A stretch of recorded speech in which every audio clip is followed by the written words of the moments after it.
เลยជ្រាបសួរបងប្អូនទាំងគ្នាថ្ងៃនេះខ្ញុំចង់មកបង្ហាញពីទីតាំងហាងមួយកន្លែងដែលខាងបងប្អូនតែបើក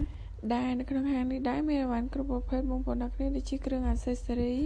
និងគ្រឿងផ្ទះបាយគ្រប់មុខគ្រប់ប្រភេទបងប្អូនអាចចូលទៅមើលលេងបានឥឡូវកុំនិយាយច្រើនបងប្អូនចូលទៅមើលមួយខ្ញុំ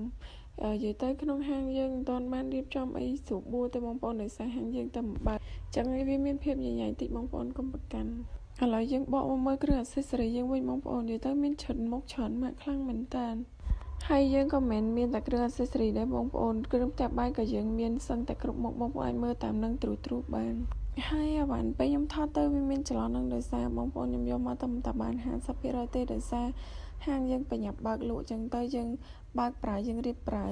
ហើយក៏អរគុណបងខ្លាំងមែនតើអ្នកគាត់ខំមកជួយទិញបងប្អូនទាំងដែលហាងអត់តន់រៀបហើយនៅរៀងញ៉ៃអញ្ចឹងណាបងប្អូនឥឡូវយើងបកមកមើលខាងគ្រឿងសម្អាងយើងវិញបងប្អូននិយាយទៅខាងគ្រឿងសម្អាងមានច្រើនខ្លាំងមែនតើគ្រប់មុខគ្រប់ម៉ាកបងប្អូនមាន BB UV Sunchel លេយប់លេថ្ងៃមាននិយាយទៅមានទាំងអប់ហើយអវ៉ាន់សិតតល្អបងប្អូនអាចមកសាកមកតេស្តបានបងប្អូនហើយនេះគ្រឿងអាសេសរីបងប្អូនអាចមើលចិត្តលេងត្រួសម៉ូត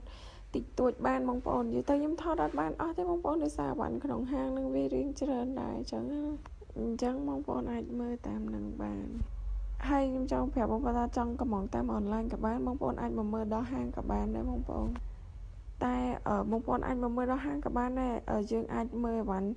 ផ្សេងទៀតអីបានអញ្ចឹងណាបងប្អូនដោយសារអីវ៉ាន់នៅនឹងច្រើនខ្លាំងមែនតើហើយតម្លៃធូរថ្លៃទេបងប្អូនបាទបងតនេអីបងអាចមកមើលដល់ហាងបានតែបើបងអត់តនេទេអាចកម្មងក្នុងផេកក៏បានដែរបងអត់អីទេហើយអវ៉ាន់ក្នុងហាងយើងមានច្រើនខ្លាំងមែនតើបងអាចមើលតាមវីដេអូនឹងបានខ្ញុំរៀបរាប់អត់អស់តែបងដោយសារវាច្រើនមុខច្រើនម៉ាក់ពេកបើនិយាយពីគ្រឿងផ្ទះបាយវិញមានអត់ខ្វះទេបងប្អូនអាចមកមើលលេងបានហើយស្រាប់ទីតាំងហាងយើងនេះដែរបងប្អូននៅផ្លូវ107កែងចំមកជ្រុកបងប្អូនហើយខាងនេះដែរយើងមកពីមុខពលានបងប្អូននិយាយទៅស្រួលខ្លាំងមែនតើបងប្អូនបើបងប្អូន